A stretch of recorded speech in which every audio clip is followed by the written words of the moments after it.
Piniriso sa CPDRC nibalik sa maong prisuhan human siya gibuhian tungod human sa 8 ka mga tuig sa iyahang pagkapriso.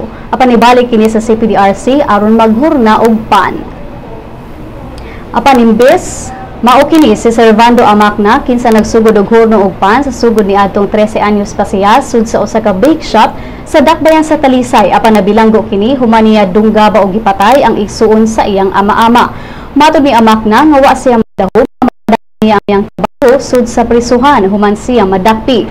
Dugang niya nga dili ilalim ang iyang kinabuhi human sa iyang gihimong krimen ug nagmahay siya sa iyang nabuhat. Sa pagkakaroon, si Amakna nagdawat og 4,000 pesos matag buwan gumikan sa CPDRC Bakery ug naglaom siya nga magtukod og iyang kaugalingong bakery pinaagi sa iyang tinigom.